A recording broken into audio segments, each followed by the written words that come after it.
You just let me know. You let me know. Oh, I've been ready to go. Then let's kick the tires and light the fires, sucker. I disagree. You don't have the right to my opinion. I'm just trying to save the world, man. I don't know, maybe. It's legit. Can I finish? Can't fit. Hold on. Fine. And now, disagree to disagree. Hello and welcome to this week's episode of Disagree to Disagree. I'm Jason, and with me, as always, is Brett. Hello once again, buddy. Hey, man, how's it going? It's going excellent. Good to see you. Looking forward to this week's show. It's a change of pace, isn't it? A little bit. All right, well, let's get to our sponsors so we can get to the show. This week's episode is brought to you by hedge fund managers, the original invisible hand of the market. Be sure to follow us on all the social media sites, Facebook, Twitter, and Instagram. Twitter. Yep, that's how I say it. At the D2D podcast, 2 is numerical, Facebook, Twitter, and Instagram. At the D2D podcast, 2 is numerical. And we are available wherever you get your podcasts. Spotify, Apple Podcasts, Google Podcasts, all the podcasts. Make sure you share, like, subscribe, and review. We love hearing from everyone in the community. Oh my goodness, the dissents that Brett and I get from our partisans is fantastic. You know, we did have this conversation, though. We should break it down here. The reason that we started this podcast was because we didn't think people were talking and listening across sides. And whatever small captive audience we have, at least your folks are listening to me and my folks are listening to you. And that's important. So that is important. But that said, we started this podcast sort of in the middle of a pitched political season. We've spent a lot of time in our partisan trenches. And now that the election is over, we want to go up to 30,000 feet and have a more philosophical conversation today. It's a conversation. This is one of our favorite conversations. We've gnawed around the edges of this for years. Today, basically, we are going to be talking about humanity. Specifically, the thesis will be human biological evolution versus human cultural evolution. And so, you know, just a tiny little topic for today's episode. Just a span of all known human history. Not a big deal. But this is a subject that I'm really passionate about. And I mean, I'm excited. I mean, you can see the light in my eyes. And every time I talk about this history in the span of cultural development. But I have to say that this show, and we talked about this, buddy, off air, and I just want to be honest with the listeners, I'm almost scared to do it because I like this topic and I feel so passionately about it that I'm worried that I'm going to screw up a date. I'm going to mispronounce a word. And so I'm not an archaeologist, historian, or anthropologist. So if I mess something up, I'm not doing it intentionally to mislead anybody. So I just wanted to say that from the outset. But I'm really looking forward to this discussion, and this is great. This is what we wanted to do with this show, is talk about topics that we're excited about. And now that we're not totally sucked into that political cycle, we can kind of start to shift gears a little bit. So to set the table a little bit, like you said, we're not doctors, the PhD kind this time around. And so we are going to talk about this from sort of a learned layman's perspective, but we both share a passion for cultural anthropology. We love history. And so we'll stipulate a few things I'm going to set the table. And, you know, correct me if you're wrong, but I'm just going to stipulate a few things just to kind of get the ball rolling. Sure. So humans, we are a part of the family of great apes. Our closest living ancestor is the chimpanzee, who we last shared a common ancestor with 6 million years ago. There have been many different types of proto-humans. There's a whole host of them that developed before Homo sapiens, wise humans, as we call ourselves. And some of them concurrently with us, Neanderthals and I'm going to pronounce it wrong, but Denisovans. Yep, Denisovians. Okay, there are the two that leap to my mind. But anyway, our story begins with the story of our species, Homo sapiens. And we've been around roughly 200,000 years. Yeah. So best as we can tell. I mean, this is the other thing. We're not going to get Thank you. super specific about, you know, you're wrong on this date, you're wrong on that. We're just trying to get the ballpark of this to talk about the larger thesis of what we're talking about, human nature versus human culture. Dates are very negotiable in the academic community in some circles, along with just the concept of evolution. So we're kind of bypassing that. We're just making sure that we're not getting too far down in the weeds. How far are the dates? Is radiocarbon dating really reliable? No, Charles Darwin, evolution of the species is bunk. So we're kind of avoiding that. Yeah, we're at 30,000 feet. So about 200,000 years ago, our species shows up on the scene, and something called the cognitive revolution happened somewhere between 70, 100,000 years ago. It's thought to be centered around our mastery of fire. It allowed us to cook meat, which we could pre-digest it. We didn't have to spend 5 hours chewing food like chimpanzees anymore. It kept us warm at night. It kept us safe from predators.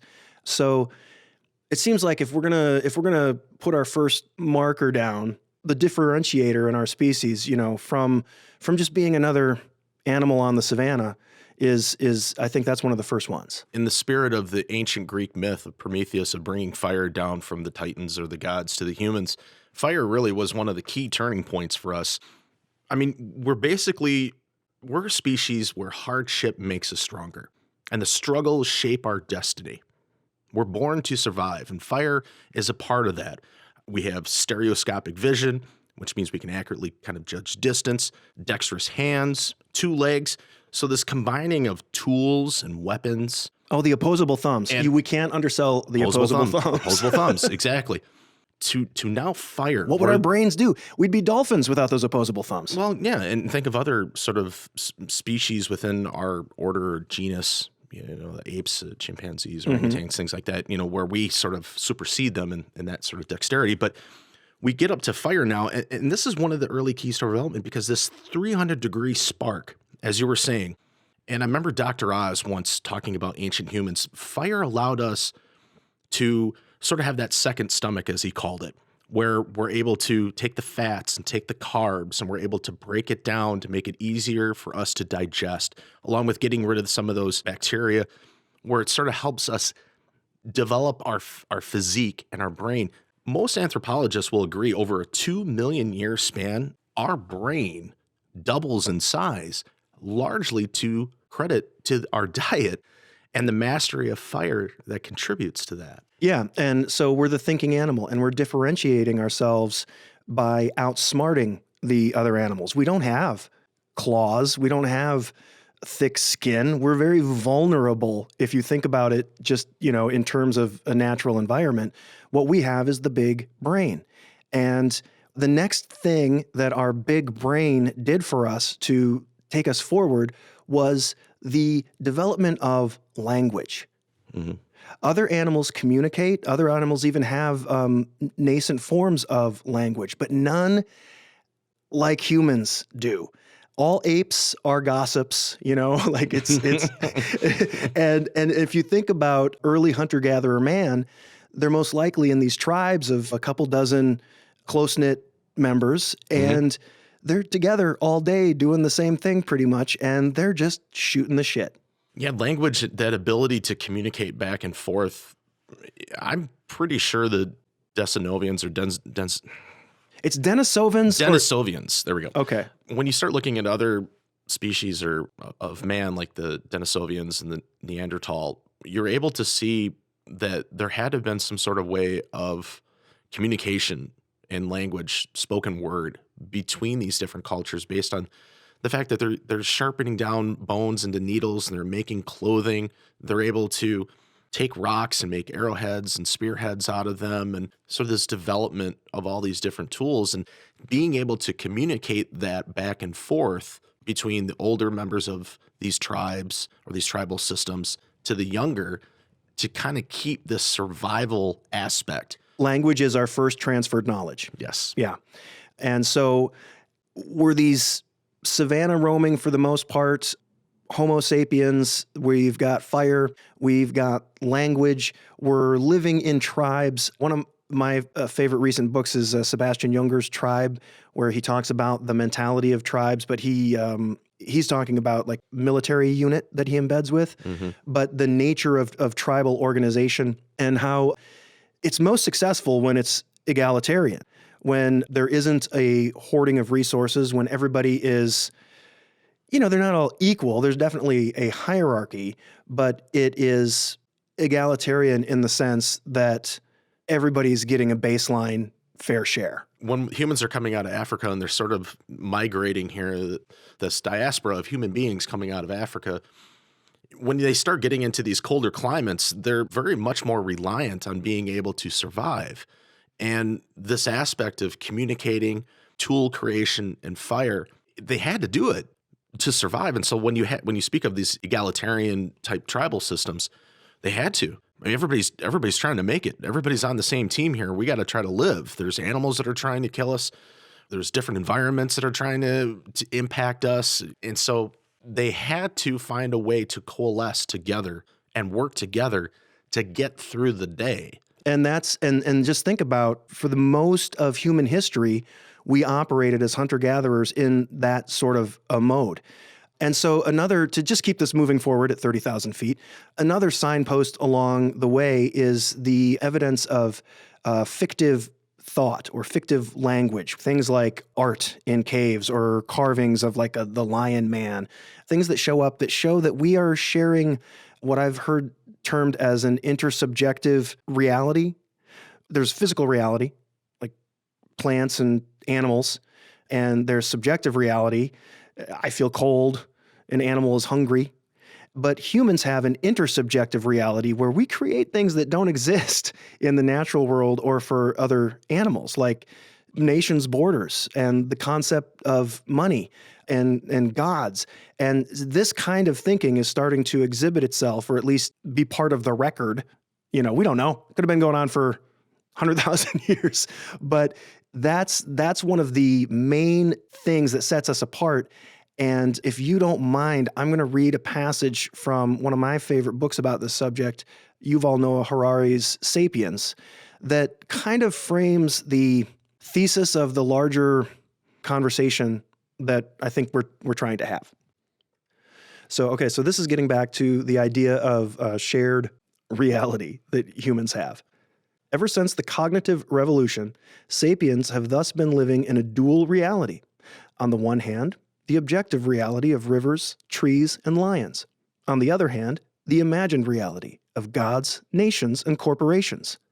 As time went by, the imagined reality became ever more powerful, so that today the very survival of rivers, trees, and lions depends on the grace of imagined entities such as the United States and Google.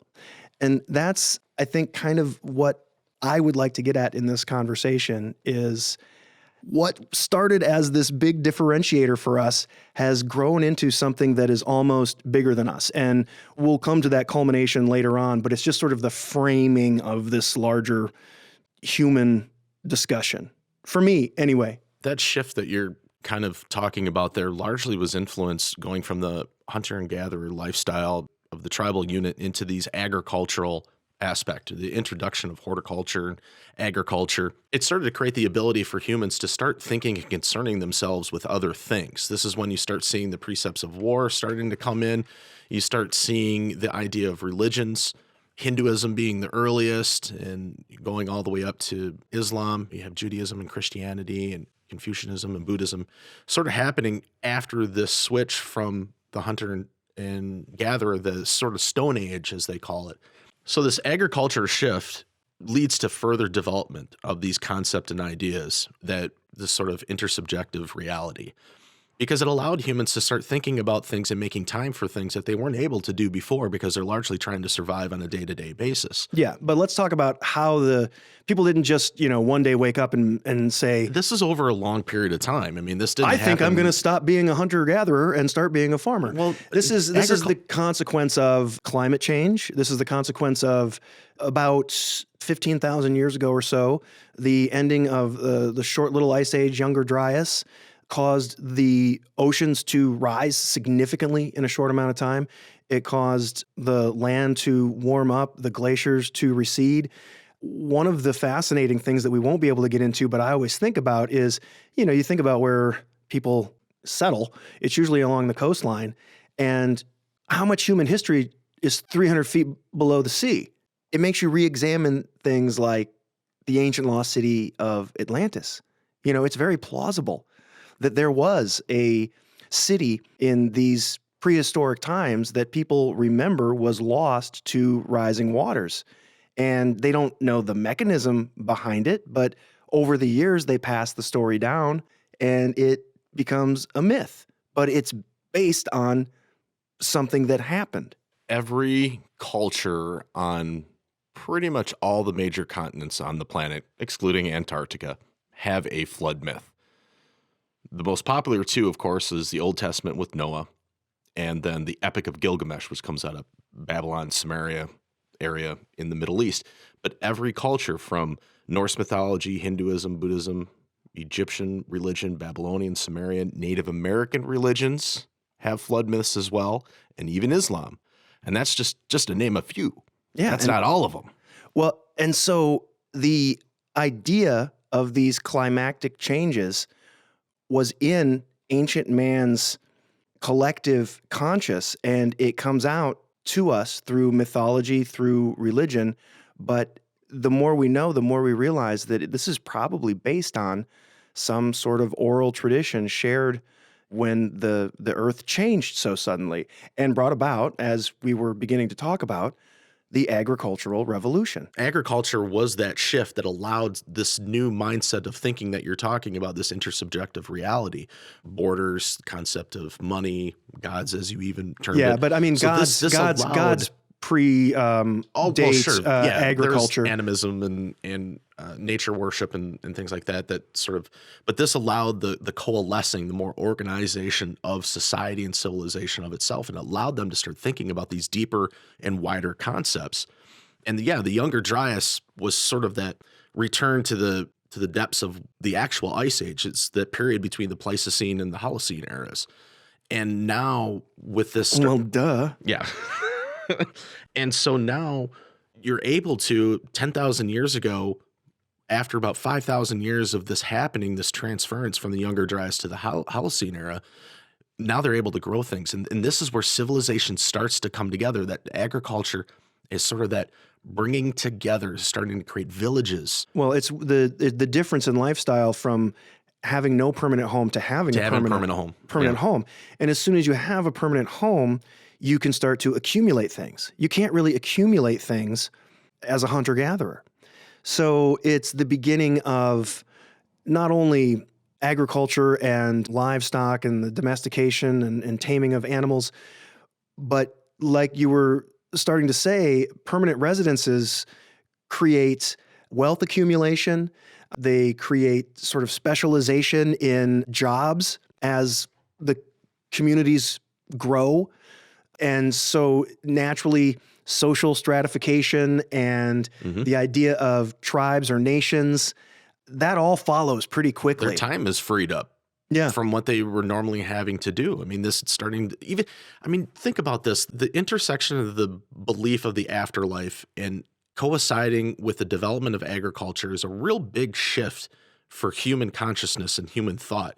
Some of the greatest architectural and engineering feats of our time were inspired by this spark to further the consciousness of the human brain and the human awareness. And that's where this started. Around that 10,000 years ago. Yeah, you can go back further, whatever. But for in terms of what we're talking about, this 30,000 foot view, this 10,000 years ago, that's the snap when all the stuff started to change. Yeah, and for 200,000 years, we had generation after generation basically been living the same life. We had evolved under not very changeable circumstances, and the agricultural revolution kicks off a cascade of change. Let's, before we get too far, give it up for money. One of the best inventions, because let's face it, even with all the livestock and the wealth accumulation, they're still living in Catan times. Because hipsters are going to love you for bringing that up. Because, like if I have sheep and I really want wheat and you have wheat, but you don't want my sheep, So how can You we want get this done to ore? get that cheap? So we need like a universal concept of value, and money evolved from that. And that was huge in opening up commerce, opening up, I don't know how better to say it than commerce. And this all came about writing as being included in this. Yep, writing involves the first real 5,000 scripts. years ago in the Middle East, cuneiform is sort of considered kind of the gold standard of the most ancient form of writing, right in that. And writing is like language Scenario. 2.0. Yeah, 'Cause exactly. Because you're going language- from verbal to now written, and Yeah. you're creating a chronicle. Yeah. As You you were can- saying, that transference of information. Yeah, the transference of information used to be father to son, grandmother to granddaughter, Right. and now it can be written down and enjoyed by anybody thousands of years later. And that brings us now up this idea of money and trade to when metallurgy becomes very key and important. One of the earliest known historical figures that is recorded, at least, his name was Imdi Ilam, and he was one of the first known traders in tin. So tin and copper makes bronze, and that brings us now to the Bronze Age. This man was known as one of the first traders in that. When does the Bronze Age start? Bronze Age starts, I want to say, off the top of my head, 5,000 years ago, maybe. Okay. So what you have here in terms of the main ages of history, you have the Stone Age, you have the Bronze Age, and then you're up to the Iron Age, okay? And even the Aztecs and the Greeks sort of had this belief system. And similarly, they both had 5 different ages of man. And now we're kind of breaking it down into this particular system. So that's where money, writing, trade, and this metallurgy, that's the next shift after agriculture. And this man, Imdi Ilam, I mean, most of this tin was mined in Iran, modern day Iran and Afghanistan. So you're starting to create these exploration, these trade routes, and this transference of commerce and this agreed upon system of trade, Oh, yeah. which Yeah. is what we call money. Daddy wants his spices. But the thing that was different back then is these were tangible items. They're not like the fiat currency that we have today. These are tangible things that they're exchanging between each other that they all communally have recognized value in. Yes. And this crosses But- languages. I know, but the value is a human concept. It Correct. has no value to a turtle. And I understand what you mean by that. I know what you're going. This is also the time, the Bronze Age, when all of the world's major religions develop in the span of 4,000 years. We get Hinduism, we get Judaism, we get Christianity, we get Islam. What am I missing? Buddhism is in the middle of that. Yeah. Think of it. Buddha and Christ existed in this particular period of time, Yeah. Within the Iron Age period. And so, I mean, Buddha and Socrates, I guess to my point earlier, the thought revolution of man was they were coming up with all of their major religions in this span of time. And, a lot of the ancient religious texts have just a lot of rules for society in them. And then a lot of humanistic kind of thought. And we were also getting humanism in different flavors from the ancient Greeks, Socrates and Plato and Aristotle. And then in the East, we had Buddha and just, I guess, what I would term humanity. yeah, it comes out of the Bronze and Iron Age epochs and ages. Yeah, because I don't want to get too mired down in like we're going we could get through in detail on some of this stuff is a whole episode in and of itself. I know, so- and we talked about not wanting to have to Right. go by dates, but more by concepts. concepts and leaps forward in sort of where we're at culturally. So all this is to say, everything's kind of coming together to create the beginnings of the modern world. Because nothing started until the year 0. There was Yeah, you had to slide that in. nothing before that. It is really weird though that we just, humans, they just stamp time like it's theirs. But what's interesting about the Bronze and the Iron Age and leading to money and writing and bringing people together and this expansion of thought and, like you said, the specialization of roles within a culture and society, all this is what this is new technology, which is leading to new ideas. And this then leads to new people, and that ends up leading to new power. And you start seeing these power structure systems in order to control these assets of tin and copper to make bronze, and to get iron, and to make these into all kinds of useful tools to then build these great engineering structures. And you're starting to see the great civilizations come out in Samaria and Babylon and Egypt and the Phoenicians and the Minoans and the Indus Valley in India and Persia and China and Greeks and Trojans. And this all comes out of that Bronze and Iron Age. And this, I mean, it's amazing in the span of human time. It literally does feel like a snap of the finger from the Younger Dryas up until today.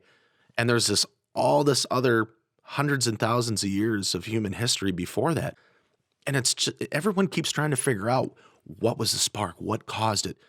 And it's almost this amalgamation, this continuing, evolving, mutating concept of what human beings are. And it just keeps taking another step forward. And each technology leads to a new idea, to new people, new power. And it's this propulsion of us going forward in time, bettering ourselves, all because it started with, we're just trying to survive and make it through the day. Well, and that's all fine and good. But from my point of view, from a cultural evolution standpoint, once we have the modern nation states, X can conquer Z, Z can conquer Y. It's all the same. Everybody's using the same technology. Nothing's really moving forward for a good 1,000 years. Maybe 1,500 years. We're still living a very agrarian, basic life. Mm-hmm. It's not until we get, I think, to the 1500s or so, we start to have not only the discovery of the New World, scientific and cultural conquest, the age of the explorers, and the world starts to get smaller. We pillage the New World for all it's worth. I could talk all day about conquistadors and Incas and the Mississippian culture and Hernando de Soto, but I think what it portends is a new influx of money into these European kingdoms, and also all of this new world to go and exploit. It's the first time that science begins to chafe up against religion. Sometimes you've got Galileo saying that the earth is in the center of the universe, and getting locked up for that until he recants. But it's the beginnings of what do they call it? Enlightenment? It's the beginning of it's the age of reason. It's the Enlightenment moving into the Renaissance, which is everybody's favorite time to go and visit, right? I think during the age of the Bronze Age and the Iron Age, it sort of led up to there was just so much consuming of the natural resources around them. And then you had sort of the mini ice age that ended up inspiring this age of movement for people to go out and find new means of resource gathering and gathering riches to prop up these existing power structures. And it's a real testament to going from out of Africa in groups of dozens of people to now we've got ships and we have provisions and we have all this means of traveling vast distances that we weren't for a long time able to do that. You start to see the Silk Road being developed, which was in existence for about 5,000 some years. And this is just a real exciting time because now information and knowledge from different cultures and these ideas that people who were isolated from each other were sort of traveling with them in this time of exploration. And because of that, that leads to the age of what we call the Age of Enlightenment, the Renaissance, where the old ideas become new again. Yeah. And it's just another real exciting turning point in the development of mankind now is one thing leads to another thing leads to another thing. And now we're starting to expand the concepts of what we call modern day science starts to get its early development out of this period. Yeah. And we really start to strive to understand, to be better at sculpting, this is humans being their best selves, I think. So we've got the Renaissance and then boom, America, and the world is complete. I don't know. Yeah, well, that's it. Yeah, We've America. We've reached perfection. There was no existence before America. No, but we kind of glossed over the fact that, we decimated large parts of the indigenous population with Yeah. smallpox and Oh, sure, in the Western Hemisphere, yeah, and just wiped that out was- their culture Yep. and but that's a continuance of something that was going on for tens of thousands of years in the Eastern Hemisphere, and they're now bringing it over to another groups of people that have been isolated for them for long spans of time. So it's kind of a little bit more fresh, so to speak, in our memory of that exploitation of people and resources. well, and that's the last. I mean, when you think about the colonization of the New World and the English colonizing all of these different places, that's really the last time that happened in that era. And then the world more or less took its geopolitical shape. And yet there's still an agrarian world. This is a pre-industrial world. Now we're going to get into the supercharging of our culture with the Industrial Revolution. for all you kids out there, that's like Nitro and Fast and Furious. Yeah, it's exactly what it is. I'm The Rock and you're Vin Diesel. Oh, I'm barely ludicrous. As you were saying, Jason, we are kind of going now into the next turning point for humankind, is what is largely labeled as the Industrial Revolution.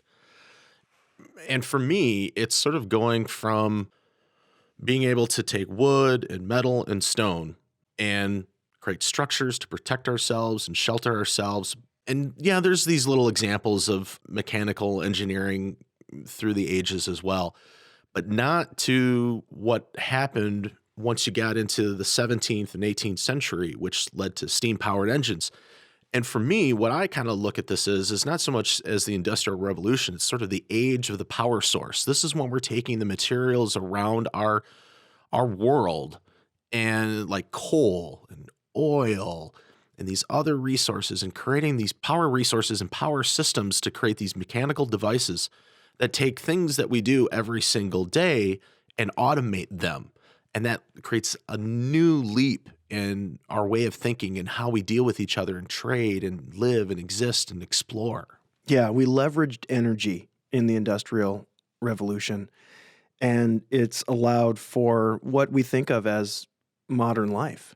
You know, just to think that a scant, 180 or so years ago, Mark Twain, the best American, was a riverboat pilot. He was a steam-powered riverboat pilot. We have come so far, so fast in the industrial age, but it's basically what people think of as the modern era. But again, not to be pedantic, but we spent hundreds of thousands of years living a different lifestyle, and now our lifestyle is about to change and become supercharged. So yeah, we get the steam engines, like you say. That allows us to do things like boats and locomotives. And then we get internal combustion gas-powered engines, which allows us to have things like cars and airplanes. And think about, I can't emphasize this enough, the shortness of the span of time. In one human lifetime, one person could have seen the first car and the first people land on the moon. Mm-hmm. It's insane, given the historical amount of change our species has endured, to think of the unrelenting change that is part of our modern life. But so now we got all these machines doing the work of humans and animals, and our pace of life accelerates, and we've got urbanization everywhere because people are leaving the agrarian lifestyle to have jobs and opportunity in the big city. I mean, if you just even think about it from an entertainment point of view, what did we have for hundreds of thousands of years? I mean, we had probably music and singing. We probably had stories that we told. We evolved into having novels and stage plays. But all of a sudden, we get electricity and we light up the sky and we broadcast our voices over the air, and then our images. The pace of change cannot be undersold. I think that's probably the biggest takeaway out of that era, which is, I think maybe a lot of people could even make an argument we're in the later stages of that and the early stages of a new era. Yeah, I think we've started the information age. Yeah. It's the Industrial Revolution created this automation of manufacturing things. And that's why we were able to create machinery and objects that helped us travel farther and travel faster and helped us to expand our ability to communicate with each other and increase our survival rates and create these whole new socioeconomic structures and new power systems. I mean, when you think back of it, Rome was the first mega city in history. But in the Industrial Revolution, you start getting tens, if not almost hundreds of these, can be labeled as mega cities starting to pop up all over the globe, which then furthers our population as a species on the planet. And really the Industrial Revolution, I can't say it enough, it really was the nitro to the engine and really just juiced everything up. And that's sort of the amazing thing to think about how quickly human beings can grasp on something and how fast these new technologies and new ideas propel us forward. Yeah, like you're saying, the human population took hundreds of thousands of years to reach 1 billion. And in the last couple, 300 years, we're closing in on 8 billion. And so, well, it used to be an infinite frontier. We are having a noticeable impact on the flora and fauna. You know, the beginning of the Industrial Revolution was also the beginning of a mass extinction event. We have hunted certain animals to death. We have had others where we just take their ecosystem away from them and they can no longer exist. We upset ecosystems, drive things out, introduce things that shouldn't be there. We start to have a real tangible impact on the planet. Yeah, without trying to get down that slippery slope of climate change and humans impacting the environment, you can go all the way back to the Bronze Age and the Iron Age. Iron Age, for example, just in Europe alone, there was the deforesting of forests, the size of Oregon, if not double the size of Oregon, the size of the Pacific Northwest in just a few thousand years. So humans have been doing this. I don't subscribe to the Agent Smith out of the Matrix precept that humans are a virus on the landscape of the earth, but there's no denying that humans have the ability, unlike any other creature on this planet, to impact and shape the environment around them that best suits them to survive. I don't think that there's any argument that can be said against that. There's tangible evidence. Look at all the different ancient structures and megalithic structures from hundreds and thousands of years ago to the modern skyscrapers that we see today. We're able to take things within our environment and shape them to what we want our reality to be to survive and thrive. And that's really special about humans to be able to do that. But at the same time, you almost have to be aware of the possible repercussions of an expanding population that has the ability to do that. I was wondering where our differences would come out in this episode, and it's along those lines. I do think that we're having a much bigger impact on the planet than perhaps you give it credit for. But at any rate, we have entered this age of not only expanded power and mechanical abilities, but science has taken huge leaps forward. Medical technology, mathematics. We've eradicated diseases that have been the scourge of humanity for ages. We've split the atom to both destroy things and power things. And now here we are at the dawn of the information age, and we're adding computers and big data to the mix. And so the pace of change is going to get ever more rapid as we go forward. I think probably we should leave that conversation for part 2 of this podcast. Yeah, it really does, because when you think about it, the age that we're in now is really a culmination of everything that the human experience has been, is this bringing together of remembering information for us to survive and thrive. And the information age is now going to take that up another notch, probably a lot further than what has largely been the hundreds and thousands of years that we've existed, because of that rapidness, that bringing up, that speeding up to almost a zeitgeist level of human consciousness and human knowledge. The singularity is near, Brett. Well, that's what they say. We'll talk about that in the next episode, though. We will. So hopefully this wasn't too unwieldy and wide-ranging of a conversation. Again, to just kind of get back to the thesis, we're talking about the pace of human biological evolution and the ever-increasing pace of our cultural evolution and the impact that that has on our primitive biology. Yeah, and not getting lost in the quagmire of going down this rabbit hole or that rabbit hole and this date and that theory and this theory.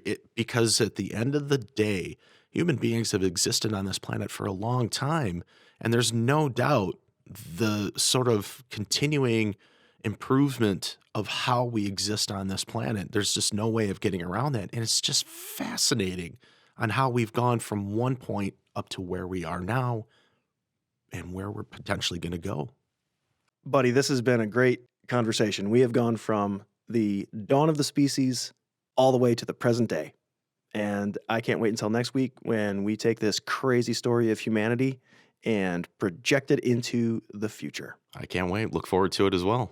Don't forget you can find us on all the great social media sites, Facebook, Twitter, and Instagram at the D2D Podcast. 2 is numerical. Facebook, Twitter, and Instagram at the D2D Podcast.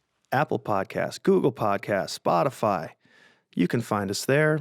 You can rate us there. You can like us there. You can share us wherever you would like. We would appreciate it. We always do appreciate it. Great conversation, Jason. This is a conversation I really love doing with you. I know. I feel like And this is just like a small example of it, right? I know. It's so frustrating. I feel like this conversation could have been 8 different podcasts. Yeah. But at any rate, hopefully it was informative and interesting to people. I like the subject, and I'm looking forward to continuing into the future. Stay tuned for next week. We'll give you what the lottery numbers are going to be. Yes, I've got my sports betting book. I'm set. Thanks, Marty. Well, let's go get Doc. All right, Brett. Well, until next time, friend. Until next time. Goodbye, Jason. Goodbye, Brett.